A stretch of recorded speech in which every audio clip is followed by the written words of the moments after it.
नामने गौरातिसे नमः। हे कृष्ण करुणा सिंधो दीनबंधो जगत्पते गोपीश गोपिकान्त राधाकान्त नमस्तुते। तप्त कांचन गौरांगी राधे वृंदावनेश्वरी वृषभानुसुते देवी प्रणमामि हरिप्रिये।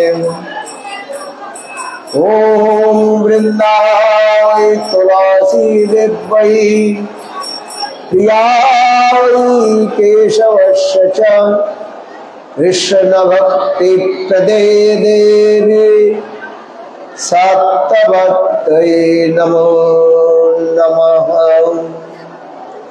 भक्ताविहीना अपराधलक्ष्यै क्षिप्ताश्च कामादितरङ्गमध्यै कृपावै त्वां शरणां प्रपन्ना वृन्दे नमस्ते चरणारविन्दम् वृन्दे नमस्ते चरणारविन्दम् वृन्दे नमस्ते चरणारविन्दम्। भजामि राधाम् अरविन्दनेत्राम् स्मरामि राधाम् मधुरस्मितास्यम्। वदामि राधाम् करुणावरद्रा ततो मम नस्ति गतिर्न कापि। श्याम सुंदर सिकंद शेखर स्मिरहास मुरली मनोहर राधिका रसिकमं कृपानिधे सप्रिया चरण किंकरीं कुरु। हरे कृष्ण कृष्ण कृष्ण हरे हरे हरे राम राम राम हरे हरे। हरे कृष्ण कृष्ण कृष्ण हरे हरे हरे राम राम राम हरे हरे। हरे कृष्ण कृष्ण कृष्ण हरे हरे हरे राम राम राम हरे हरे। सर्वाग्रे गुरुपाद पद्मो परम करुणा वरदाय नित्यलीला प्रविष्टम विष्णुपाद अष्टोत्तर शतस्य श्रीमद् भक्ति वेदांत श्री वामन गोसाई महाराज एवं शिक्षा गुरु सन्यास गुरु नित्यलीला प्रविष्टम विष्णुपाद अष्टोत्तर शतस्य श्रीमद् भक्ति वेदांत श्री नारायण गोसाई महाराज अभय चरण कमले अनंत कोटि साष्टांग दंडवत ज्ञापन करता हूँ। ज्ञापन करिए। तत्पश्चात नित्यलीला प्रविष्टम विष्णुपाद अष्टोत्तर शतस्य श्रीमद् भक्ति वेदांत स्वामी महाराज एवं नित्यलीला प्रविष्टम विष्णुपाद अष्टोत्तर श्रीमद् भक्ति वेदांत तीर्थ गोस्वामी महाराज एवं मंचस्थ विराजमान परम पूज्यपाद त्रिदंडी स्वामी श्रीमद भक्ति वेदांत पद्मनाभ महाराज, परम पूज्यपाद त्रिदंडी स्वामी भक्ति वेदांत वैष्णव महाराज एवं परम पूज्यपाद समस्त वैष्णववृंद, मातृवृंद, हरिकथा पिपासु सत्रिवृंद एवं परम स्नेहशिला मातृवृंद सवार चरण कमली আমার যথাযথ ধন্যবাদ प्रणाम स्वीकार हो। आज महा पवित्र दिवस है। আপনারা শ্রবণ করলেন आज एकादशी तिथि है। কি তিথি বলা হয়েছে? একাদশী তিথি। এই একাদশীর মহিমাও আপনারা শ্রবণ করেছেন। তাতে ভক্তিবিনোদ ঠাকুর বলেছেন একাদশী তিথি ভক্তি জননী যতনে পালন করি কৃষ্ণ বসতি বসতি বলি পরম আদর। একাদশী তিথি হচ্ছে অত্যন্ত যে পবিত্র তিথি কাল বলা হয়েছে শাস্ত্রের মধ্যে। যত ভগবানের पवित्र तिथि रही तार मध्य श्रेष्ठ हलो कौन तिथि? एकादशी तिथि। एकादशी तिथि ठीक ठीक भावे पालन करले आमादेर समस्त पाप नष्ट हो जाए और भगवानेते शुद्ध शुद्ध भक्ति प्रकट हो। एकादशी सकल के पालन करते हैं। कतजन एकादशी करेছেন हाथ उठान। सब हाथ उठिয়েছেন, ठीक एकादशी करेছেন तो? হ্যাঁ, মুড়ি খান নাই তো আজকে? কি খেয়েছেন? ফলাহার করেছেন। বাহ, শুনে আনন্দ হল। এত লোক একাদশী করেছে, এটাও একটা মহাপ্রভুর মহামদন্যতার বিশেষ বৈশিষ্ট্য। এই কলিযুগের মধ্যে এত হাজার লোক আপনারা যে একাদশী করেছেন এটা মহাপ্রভুর কৃপা নয় কি? কি বললাম? মহাপ্রভুর কৃপা কি নয়? আরে হাত হাত ধরে বলে। তাহলে লোকে কি কি করে? অন্যান্য ব্রত রাখে, দেবীর ব্রত রাখে কি রাখে না? আর কি কি ব্রত রাখেন? অনেক ব্রত রাখেন। কিন্তু দেখুন এই একাদশী ব্রত করলে সমস্ত পাপ নষ্ট হয়ে যায়। আবার শাস্ত্রের মধ্যে বলা রয়েছে একাদশীর দিন যদি কেউ 5 প্রকারের শস্য বা অন্ন ভোজন করে তাকে নরকে যেতে হয়। এই পাপগুলো তাকে ভুগতে হয়। এই জন্য ভুলে একাদশীর দিন অন্ন খাবেন না। কি খাবেন না? অন্ন খাবেন না, আর মুড়ি খাবেন না। কি খাবেন? আরে ফল তো বন্ধ খায়।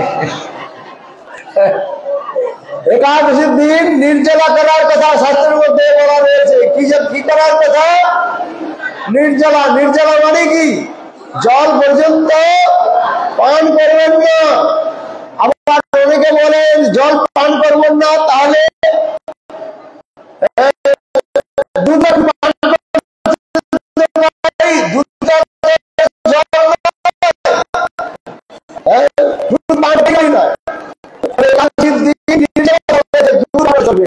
কিছু নির্জলা জল পর্যন্ত পান করা যাবে না।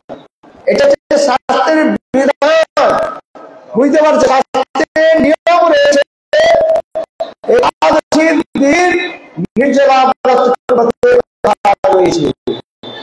কিন্তু বলতে যারা তারা সেই প্রকার ভুগছে,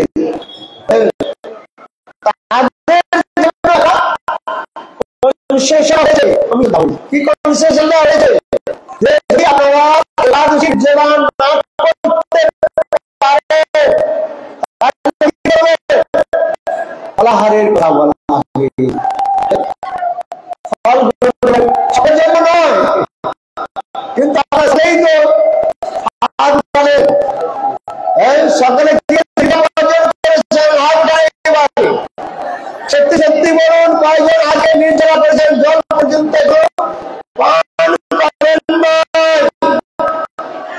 কয়েকজন নির্জলা করেছে, মাত্র কয়েকজন মাত্র করেছেন। দেখুন নির্জলা খুব কম লোক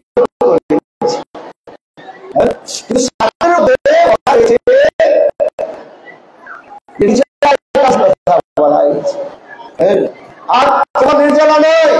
আবার একাদশী পালনের বিধি রয়েছে নিশি জাগরণ।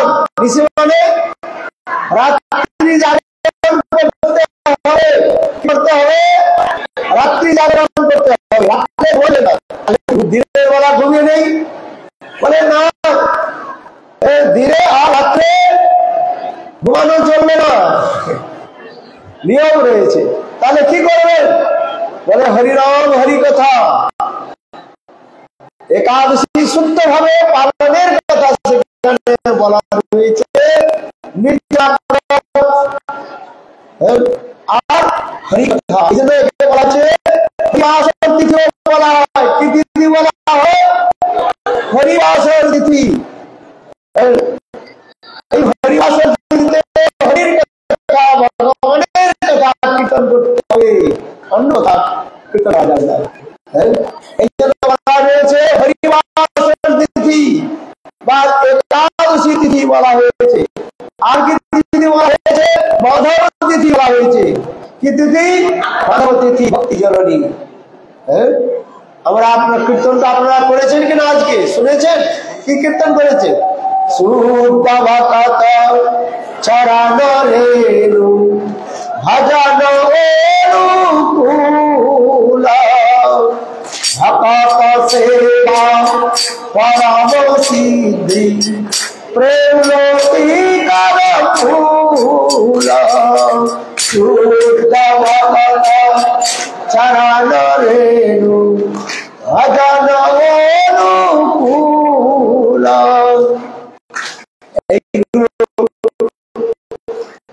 আমাদের পালন করতে হবে।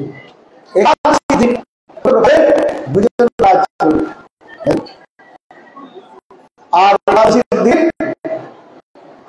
যেমন চৈতন্য মহাপ্রভু শিক্ষা দিয়েছে নিজে আচরণ করে, আপনি আচরণ জীবনে শিখা, আপনি না করিলে ধর্ম শিখা রয়ে যায়।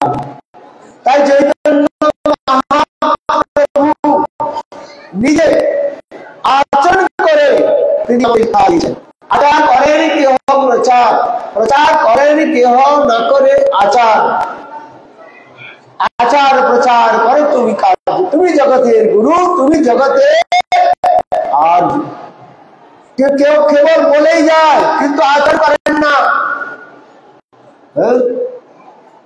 আবার কেউ আচরণ করেন তিনি আবার বলেন না। এই জন্য বলছেন না আচরণ করে বলতে।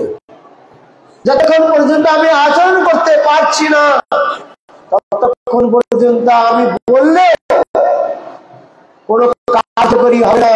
বুঝতে পারছেন? এই জন্য শাস্ত্রের মধ্যে বলা রয়েছে আপনি আচরি কি বললাম জীবনে শিখান,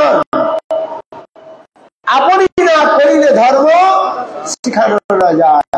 যদি নিজে আচরণ না করা যায়, হাজার হাজার লোককে শিক্ষা দিলেও উপদেশ করলেও সেখানে কোনো ফল হয় না।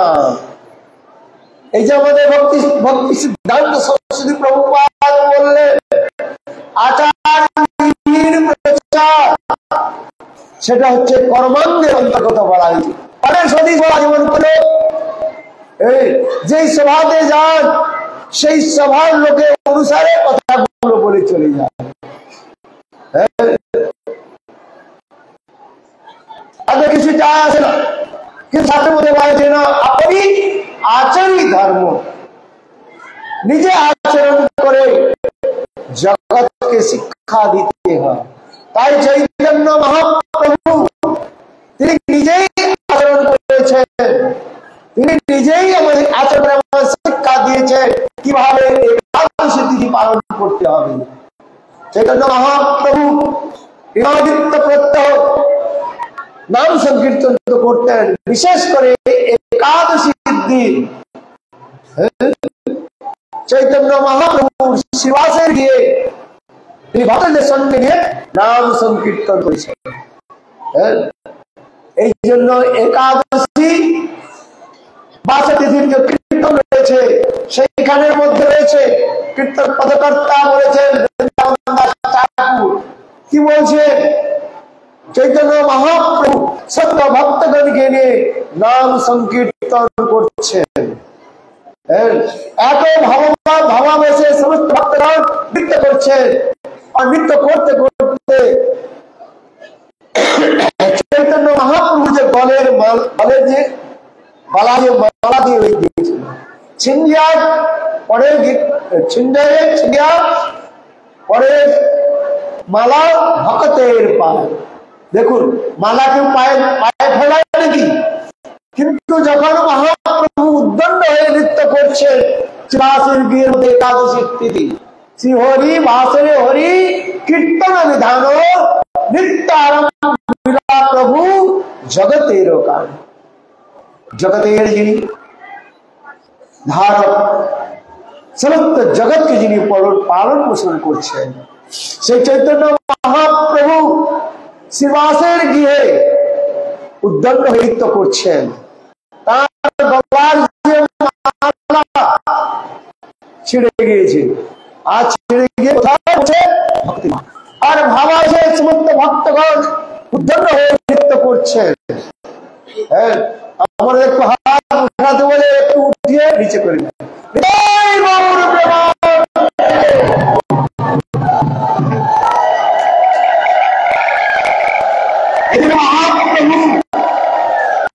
আমাদের শিক্ষা দিলেন একাদশী তিথি কিভাবে পালন করতে হবে।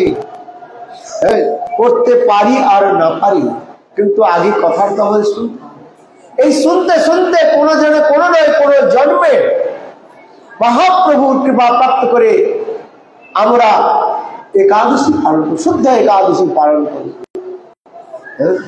এই একাদশীর অনেক মাহাত্ম্য রয়েছে। একাদশী ঠিক ঠিক যদি পালন করে আপনাদের মধ্যে একটা এমন শক্তি আসবে, ব্রহ্মভূত এটা বলে ব্রহ্মদেব পর্যন্ত তারা মুক্ত হয়ে যাবে। এই সম্বন্ধে আমাদের নিত্যলীলা প্রবিষ্ট বিষ্ণুপাদ অষ্টদশ ভক্তি বিজ্ঞান ভারতী গোস্বামী মহারাজ একটা কথা শুনিয়েছিলেন, শুনুন। আমাদের ভক্তি সিদ্ধান্ত সরস্বতী প্রভুপাদে একজন শ্রেষ্ঠ সন্ন্যাসী ছিলেন, তার নাম ছিল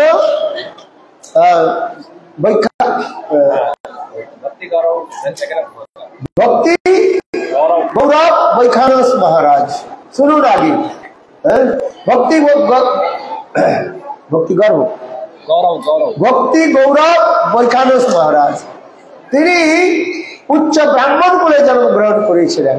আবার তিনি ছিলেন রাজপুরোহিত ছিলেন, রাজার পুরোহিত ছিলেন তিনি। বিশালকার শরীর, দেখতে সুন্দর। তিনি ব্রাহ্মণ, তিনি একবার কোন জায়গায় গিয়েছেন, হবন আদি করেছেন, যজ্ঞ করেছেন। যজ্ঞ করে তিনি অনেক দান দক্ষিণা পেয়েছেন। বুঝতে পারছি, যজ্ঞ করলে অনেক দান দক্ষিণা পায়, এটা আমাদের বৈষ্ণব মহারাজ হবন করে। হবন করে কি পেয়েছে? অনেক দান দক্ষিণা পেয়েছে। এখন সেই দান দক্ষিণা নিয়ে তিনি একটা গাড়ি করে আসছেন। আর যখন তিনি গাড়িতে করে যখন আসছেন দান দক্ষিণায় হিসাব ভরে নিয়ে, রাস্তার মধ্যে প্রবল বৃষ্টি শুরু হলো। কি শুরু হলো? বৃষ্টি। ওই আবার কি পড়ে, উলা পড়ে। উলা কি করে?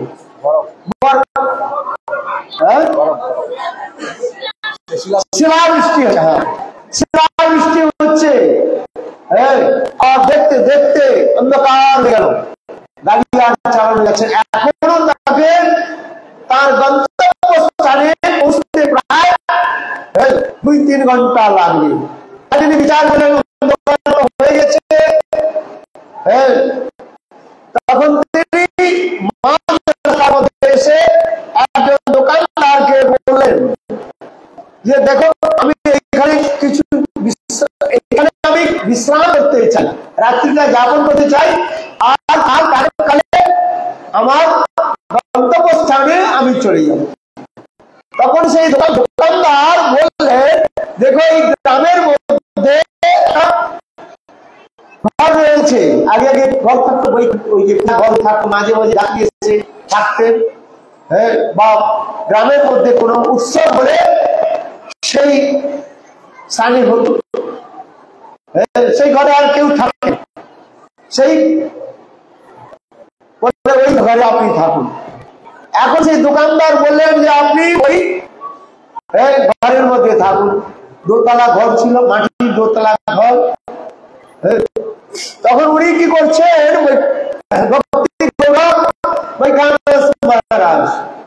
তিনি তার সমস্ত যে দান দক্ষিণা পেয়েছিলেন সেটা বাড়ির মধ্যে রেখে তিনি ওই গৃহের মধ্যে, ওই দোতলা ঘরের মধ্যে গিয়েছেন। ওই ঘরের মধ্যে কেউ থাকে না। পূজা তখন 6 মাসে একবার হয়তো পূজা হয়, লোকজন আসে, আর বাকি সারা বছর তো খালি পড়ে থাকে। এখন উনি কি করেছেন, একটা কম্বল বিছিয়ে একটু বিশ্রাম করছেন। মধ্যরাত্রি হয়ে গেছে, রাত্রি প্রায় কটা বাজে? 12টা বাজে। কটা বাজে? রাত্রি 12টা বাজে। সেই রাত্রি 12টার সময় দেখলেন কি, ওই ঘরের দরজাগুলো আপনি আপনি খুলে গেল, আর জানলাগুলো আপনি আপনি খুলে গেল, আর আপনি আপনি এবং এইভাবে হচ্ছে, আর ঢন্ডে শব্দ হচ্ছে। তখন তিনি বুঝতে পারলেন যে নিশ্চয়ই কোনো অপদেবতা বা কিছু হচ্ছে। তখন তিনি উঠলেন, উঠে দেখলেন কি শব্দ হচ্ছে, কিন্তু কেউ নাই, শব্দ হচ্ছে। এখন তিনি মনে মনে বিচার করলেন, নিশ্চয়ই এখানে কোনো ভূত এসেছে। আমাদের শাস্ত্রের মধ্যে বলা রয়েছে, কোন ঘর যদি 6 মাস 6 মাস তক যদি কেউ না থাকে, সেই ঘরের মধ্যে এসে কে বাস করে জানেন? কি বাস করে? ভূতের বাস হয়ে যায়। কিসের বাস হয়? ভূতের বাস হয়ে যায়। সত্য কথা মহারাজ বলছিলেন। এখন উনি বিচার করলে নিশ্চয়ই ভূত এসে, ভূত এলে তার এই সাইনটা আসে যাবে, সিগন্যাল আসবে। দেখেন আপনার বাড়িতে যদি ভূত কখনো আসে, তখন তার সিগন্যাল কি আসবে, কি করে হবে জানবেন? ভূত এসছে বলে ওই বাটনগুলো আপনি আপনি নিচে পড়ে যাবে, ঝনঝন ঝনঝন শব্দ হবে, আর দরজাগুলো এইভাবে ঝুঝুঝুঝ শব্দ হবে। ওই ভূত এলে ওইগুলো শব্দ হয়। উনি বললেন, তখন উনি বলছিলেন নিশ্চয়ই কোনো ভূত এসেছে। ও তো কখন ভূতগুলো কি করে জানেন? কখনো যে রূপ ইচ্ছা সেই রূপ ধারণ করে, কখনো বিশাল অগ্নির মধ্যে আগুনের গোড়ায় থাকে, আর কখনো আত্মা হাসে, কিছু বুঝবেন লোক তো নাই, আর দেখা যাবে। আবার কখনো কি রোদন করে কাঁদতে থাকে। আবার আমাদের গুরু মহারাজ বামন গোস্বামী মহারাজ অনেক ভূতের কথা আমাদের শ্রবণ করাতেন। দেবানন্দ গৌরী মঠে যখন আসি অল্প বয়স, তখন তিনি প্রায় এই সকল কথা আমাদের শ্রবণ করাতেন। তিনি অনেক আবার ভূতের তিনি বিবাহ দিয়েছেন। আমার গুরু মহারাজ তো উত্তম মহাভাগবত, সেই সকল ভূতকে তিনি উদ্ধারও করেছেন। তিনি বলেছেন তার জীবনের অনেক কাহিনী রয়েছে। তিনি ভূতের রাজ্যে দোতলায় বাড়িতে গিয়েছে, ভূত বলল বাড়িতে আসুন, নিয়ে গেল। আর নিয়ে গেল উপরে দোতলা দিয়েছে। গুরু মহারাজ আশ্চর্য হলেন, ওই ভূতটা এক পার নিচে আর এক পার দোতলায়। গুরু মহারাজ আসামের দিকে তিনি ওখানে বোঝাই যেতে, গুরু মহারাজ কানন্দের দিকে শ্রবণ করেছে। যে ওইখানেও অনেক দূরে দূরে বাড়িগুলো যখন ছিল বলে ওই ভূতের পাড়ে। আবার গুরু মহারাজ তাদেরকে বলে, ভূত বললো যে আমার একটা ছেলে রোগ হয়েছে, রোগ সারছে না, মহারাজ আপনি আসুন, আপনি এসে একটু আশীর্বাদ করে যান। আমার গুরু মহারাজ এত দয়ালু ছিলেন, যখন যে ডাক্তার না তিনি চলে যেতেন। একা চলে গিয়েছেন, সেবককে সঙ্গে নিয়ে যায় নাই সেই দিন।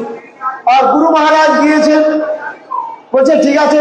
ওই লোকটা বলছে যে এই পাশের বাড়ি বলতে বলতে কত দূর নিয়ে চলে গেছে। নিয়ে গিয়ে সেখানে তো গুরু মহারাজ বিচার করলেন, বাবা এ কার পাল্লায় পড়েছে, চলো গুরু মহারাজ আশীর্বাদ করলেন। গুরু মহারাজ এইভাবে ভূতকে তিনি কৃপা করেছে। আবার সেই ভূত গুরুদেবের চরণ স্পর্শ করে, গুরুদেবের চরণামৃত পান করে উদ্ধার হয়েছে। এগুলো সত্য কথা। এখনো পর্যন্ত আমাদের এই বাবাজি মহারাজ রয়েছে। এই যে আমাদের মহারাজ জিজ্ঞাসা আমাদের রূপ সনাতন গৌড়ীয় মঠে, রূপ সনাতন গৌড়ীয় মঠে আমাদের একজন ব্রহ্মচারী থাকতো।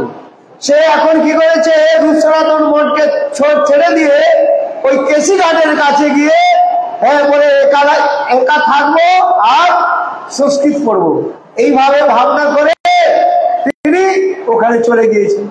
তাকে কখনো ভূত ধরেছে, সেই ভূত তাকে বললো, তখন বলছেন যে তুমি কি করে উদ্ধার হবে? বলে আমি উদ্ধার হবো তোমার গুরুদেবের যে চরণ দৌত যে জল চরণামৃত যদি আমাকে দাও, তাহলে আমি এই ভূত জড়ি থেকে মুক্ত হয়ে যাবো। এবং সাধারণ নয়, শুদ্ধ বৈষ্ণবের চরণামৃত যদি কেউ পান করে ভূত বোধ উদ্ধার হয়ে যায়।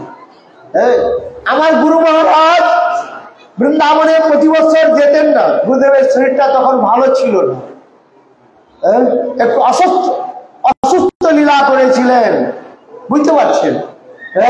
প্রায় 4-5 বছর পরে একবার যেতেন তখনকার। বহু দিনের কথা আমি বলছি, আজ থেকে অনেক বছর আগের কথা, 40 বছর আগের কথা। তখন সেই বলছে না, তোমার গুরুদেব, আমার গুরুদেব নাম ধরে বললে যে তোমার গুরুদেবের চরণামৃত রয়েছে, সেই চরণামৃত দাও।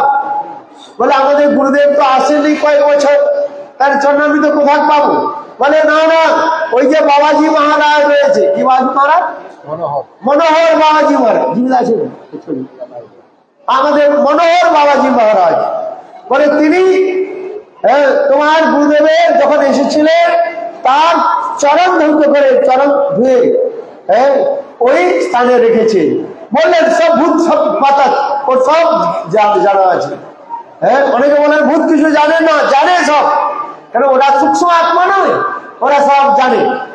বলে দেখো মনোহর বাবাজি মহারাজের যে ভজন কুটির রয়েছে, সেই তার ভজন কুটিরের উপরে যে জানালা রয়েছে, সেই জানালার মধ্যে একটা বোতলের মধ্যে পাবন গোস্বামী মহারাজের চরণ ধৌত জল রয়েছে। সেই জল যদি আমাকে দাও, তাহলে আমি তোমাকে ছেড়ে চলে যাও, তোমাকে আর একটু কষ্ট দেব। আর তারপরে কি করলে ওই ব্রহ্মচারী ওই মনোহর বাবাজির মহারাজের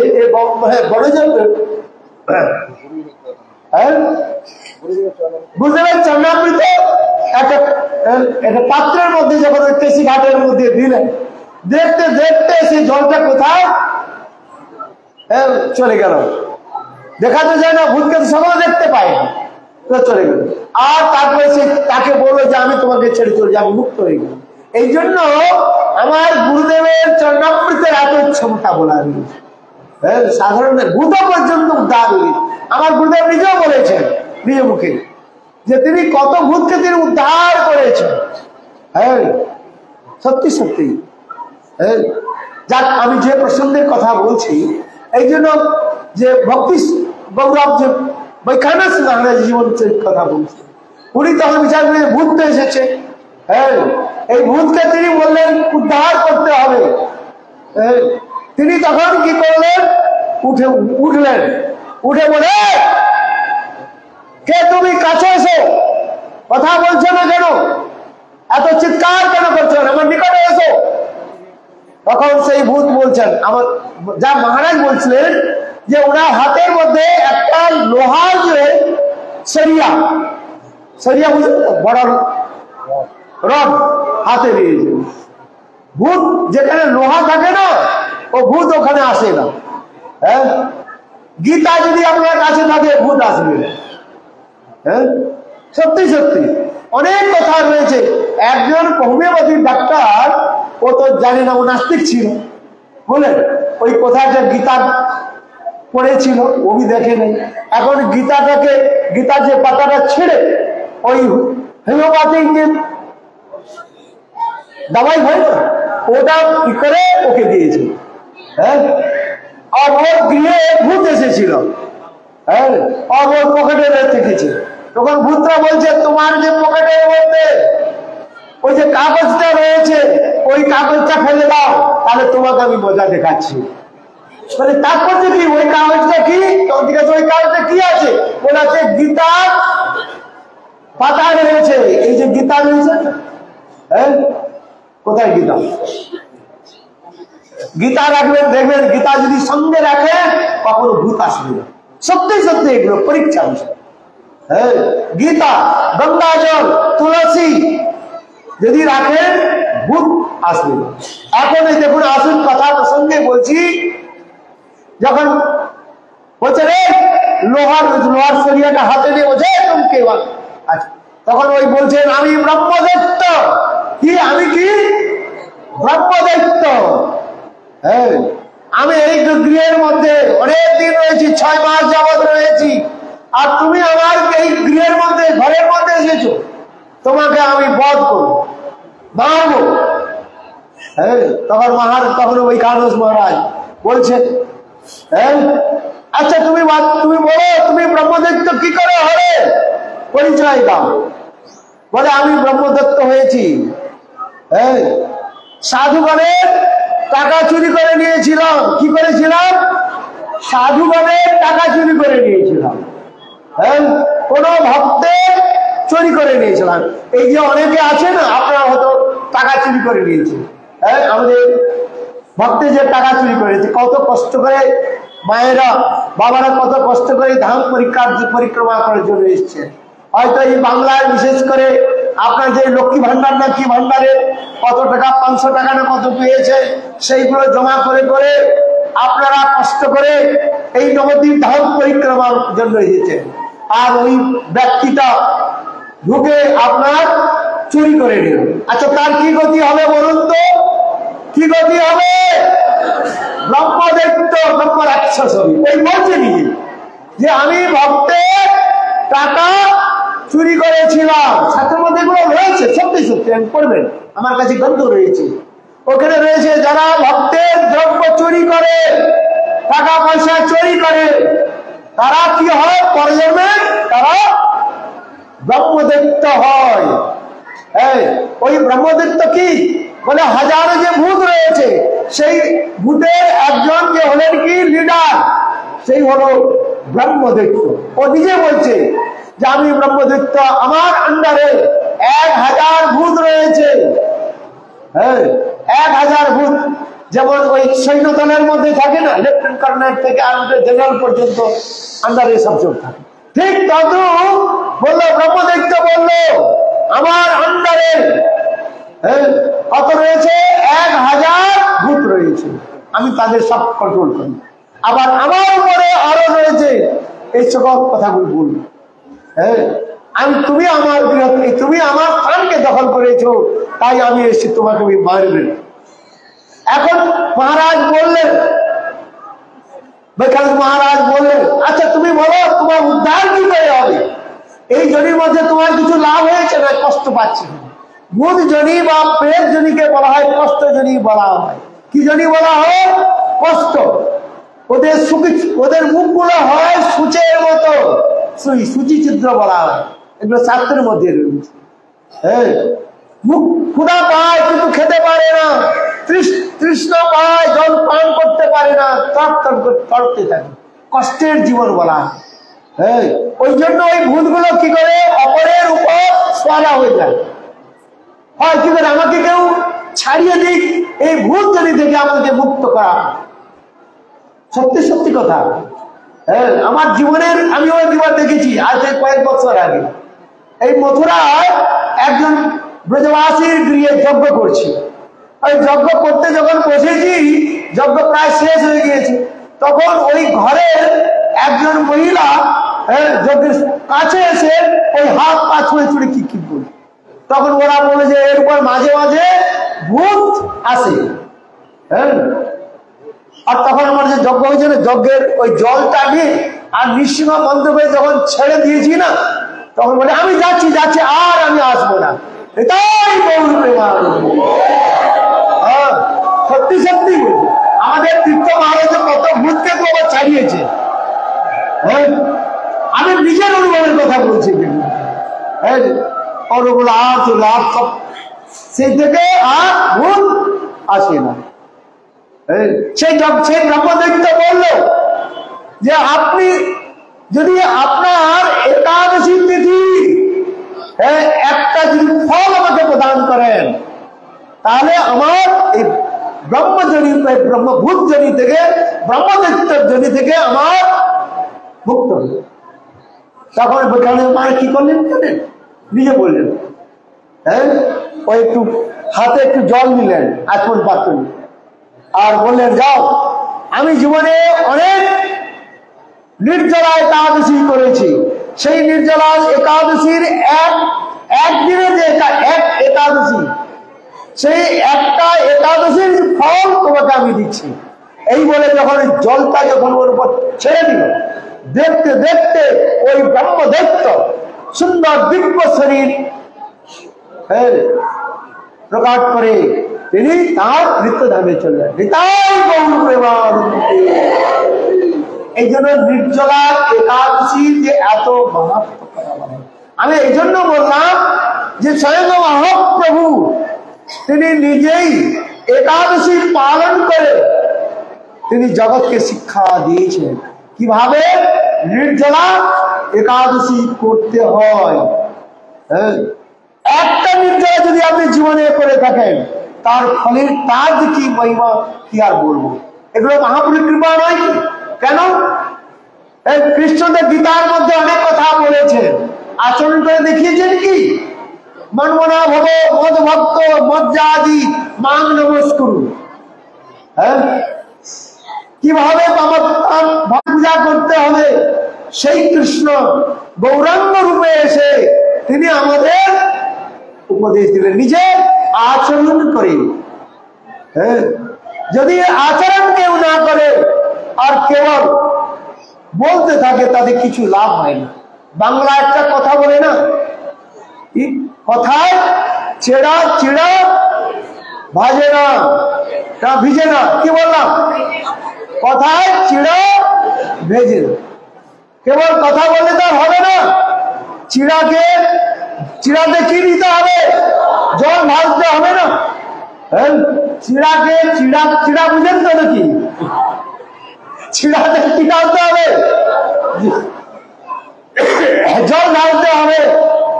আর কি দিতে হবে? চিনি দিতে হবে, কলা দিতে হবে, দুধ দিতে হবে, দহি দিতে হবে। তারপরে সেই চিড়াকে খেলে স্বাদিষ্ট। আজ একাদশী খাবেন না, কালকে খাবেন, কারণ করবেন, ঠিক আছে? এই জন্য বাংলায় যে কথা বলা হয়, কথায় চিড়ে ভেজে। তার মানে কি? কেবল বলে বলে চলে গেলেন, কিন্তু আচরণ করলো না, তাতে কিছু লাভ হলো। এই জন্য মহাপ্রভুর মহাবদন্যতার যদি কথা আমরা আলোচনা করি, তাহলে প্রথম আসলে তিনি নিজে আচরণ করে জগৎকে শিক্ষা দিয়েছেন। তিনি স্বয়ং একাদশী পালন করেছেন, আবার পালন করে তিনি জগৎকে তিনি শিক্ষা দিয়েছেন। এই জন্য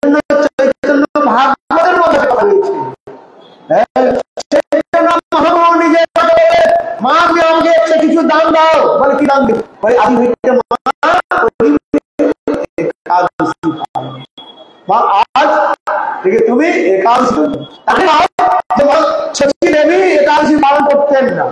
অনেক লোক খুব ব্যাখ্যা করে যে মা শচী পালন করতেন না, তা নয়। কখনো তিনি দৈন্য করে বলছে, বলা হয়েছে বৈষ্ণবগণের দৈন্য, আমরা সেটা বুঝতে পারি না। মহাপ্রভু জগৎকে এইভাবে শিক্ষা দিয়েছেন।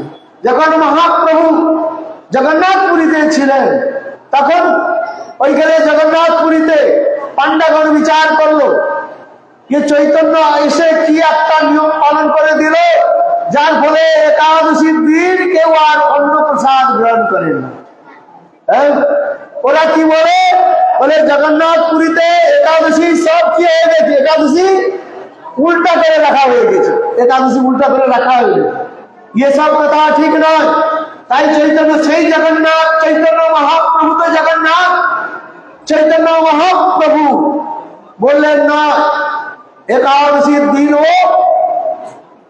জগন্নাথের প্রসাদ গ্রহণ করা চলবে না, খাজা গ্রহণ করা চলবে না, একাদশীর দিন অন্ন প্রসাদ গ্রহণ করা চলবে। মহাপ্রভু যখন এই নিয়ম করলেন, তখন তার অনুযায়ী ভক্তগণ আর কেউ অন্ন গ্রহণ করেন না, আর একাদশীর দিন কেউ প্রসাদ কিনল। তাই পান্ডাগণ বিচার করলো, যদি চৈতন্য মহাপ্রভুকে যদি কোনো প্রকারে, তাকে যদি কোনো প্রকারে একাদশীর দিন যদি জগন্নাথের প্রসাদ দেওয়া যায়, তার ভক্তগণ গ্রহণ করবে। কেন শাস্ত্রের মধ্যে বলা আছে যজ্ঞ আছে শ্রেষ্ঠ তত্ত্ব নিবেদ রয়েছে না সদকমরম গুরুতে লোকস্তর অনুবর্ততি। শ্রেষ্ঠ ব্যক্তি যে আচরণ করবে তার অনুগত যন্ত্র সেই পথে চলবে। মহাজ্ঞানী মহাজন যে পথে অরণ্য গমন, মহাজ্ঞানী মহাজন যে পথে চলে সেই পথে চলতে হবে। চৈতন্য মহাপ্রভুকে যদি আমরা একাদশীর দিন যদি জগন্নাথের অন্ন প্রসাদ চাল প্রসাদ যদি খাওয়াতে পারি, তাহলে মহাপ্রভুর গর্ব তারাও গ্রহণ করবে। তাই কি করলেন সেই পান্ডাগণ, একটা সুন্দর থালার মধ্যে জগন্নাথ দেবের যে প্রসাদ, অন্ন প্রসাদ, অনেক প্রকারের 56 প্রকারের ব্যঞ্জন দিয়েছে। শাস্ত্রের মধ্যে বলা রয়েছে জগন্নাথের প্রসাদ যদি আসে, কি করবে? জগন্নাথের প্রসাদ দিলে বলে প্রাপ্তি মাতৃব্য ভোক্তব্য। জগন্নাথের প্রসাদ এলে আসার সঙ্গে সঙ্গে নির্বিচারে বিচার না করে গ্রহণ করতে হয়, নাহলে জগন্নাথের চরণে অপরাধ হয়ে যায়। কি বললাম, শাস্ত্রের মধ্যে এগুলো কথা রয়েছে। এখন তাই এই পান্ডাগণ কি করলেন না, বিশাল থালার মধ্যে আর জগন্নাথের প্রসাদ নিয়ে এসে মহাপ্রভুর কাছে রাখলেন। কবে? একাদশীর দিন। এখন মহাপ্রভু সকল ভক্তগণকে ডাকলেন, ও আসুন আসুন সকলে, আপনারা আসুন ভক্তগণ, আজ সাক্ষাৎ জগন্নাথ আমার কাছে এসেছে। আমরা বলি না মহাপ্রসাদে গোবিন্দে নাম ব্রহ্মণি বৈষ্ণবে সর্বপুণ্য বদাম বিশ্বাস নৈব জায়তে। এর বাংলা অর্থ তো সহজ রয়েছে, মহাপ্রসাদ গোবিন্দ নাম আর বৈষ্ণব, আর মহাপ্রসাদে গোবিন্দের নাম ও ব্রহ্মণি বৈষ্ণব, ये চারটা যে বস্তু রয়েছে, যারা অল্প ভাগ্যবান, যাদের ভাগ্য নাই, স্বল্প ভাগ্যবান যে রয়েছে, অল্প বুদ্ধি যাদের রয়েছে, তাদের এই চারটা বস্তুর মধ্যে অপ্রাকৃত ভাব হয় না। মহাপ্রসাদ ভগবানকে যে নিবেদন করা হয়েছে তাকে কি বলা হয়? মহাপ্রসাদ বলা। এই যে আমরা প্রতিদিন কীর্তনের মধ্যে বলি না, প্রসাদ পাঠ গ্রহণ করার আগে কি বলা হয়? মহাপ্রসাদ। আর ভগবানের নাম মহাপ্রসাদে গোবিন্দের নাম ব্রহ্মণি বৈষ্ণব বিগ্রহ, আর হচ্ছে বৈষ্ণব, হচ্ছে অপ্রাকৃত বলা হয়। এই জন্য মহাপ্রভু বলেন, আসুন আপনারা জগন্নাথ দেবের সামনে, সাক্ষাৎ জগন্নাথ দেব আমাদের কাছে এসেছে, আমরা নিশ্চয়ই আজ মহাপ্রসাদ গ্রহণ করব। দেখুন তখন ওই ব্রাহ্মণগণ পান্ডাগণ বসে বসে দেখছে যে আজ চৈতন্য মহাপ্রভু নিশ্চয়ই এই মহাপ্রসাদ গ্রহণ করবেন। কিন্তু মহাপ্রভু কি বললেন যে মহাপ্রসাদ গ্রহণ করার আগে মহাপ্রসাদের কি করতে হয়? স্তুতি করতে হয়। এই আমরা আগে স্তুতি করব। এই মহাপ্রভু ভক্তগণকে নিয়ে স্তুতি করতে আরম্ভ করলেন। মহাপ্রসাদের অনেক মহিমা কীর্তন করলেন। তারপরে কি বলেন? মহাপ্রভু বললেন এই মহাপ্রসাদ সাক্ষাৎ জগন্নাথ স্বরূপ, আমরা একে পরিক্রমা করি। মহাপ্রভু ভক্তদের নিয়ে সেই মহাপ্রসাদকে কি করলেন? পরিক্রমা করলেন। হরি রাধায় নমঃ, কৃষ্ণ যাদবায় নমঃ, রাধায় মাধবায় কেশবায় নমঃ, গোপাল গোবিন্দ শ্রী মধুসূদন গিরিধারী গোপীনাথ মদন মোহন। হরি রাধায় নমঃ,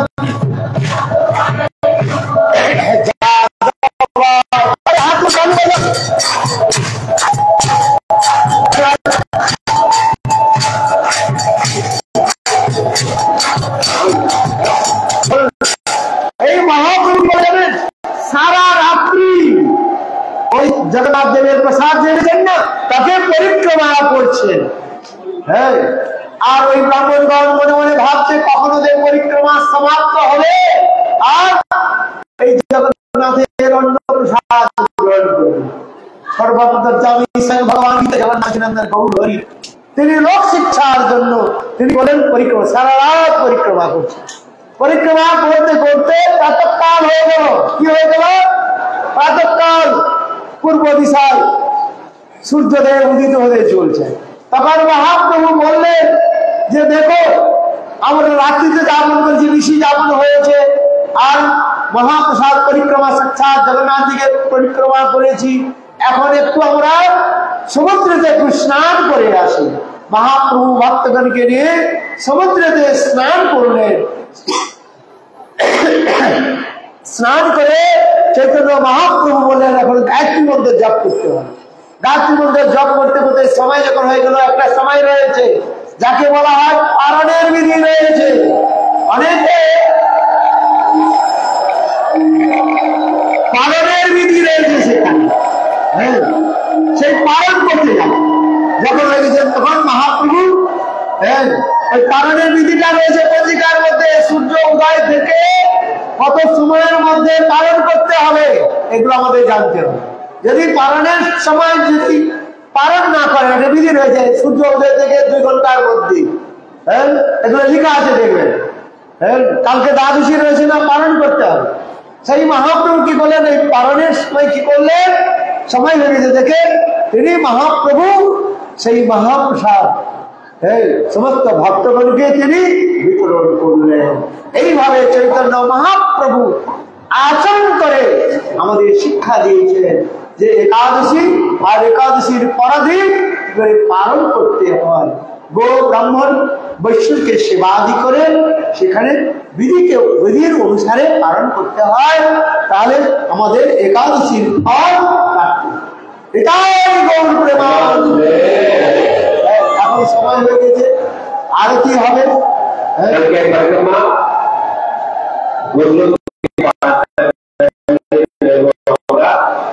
আর গঙ্গাধার দিয়ে আমরা গোসল দিতে যাবো সরস্বতীতে। আর সেখান থেকে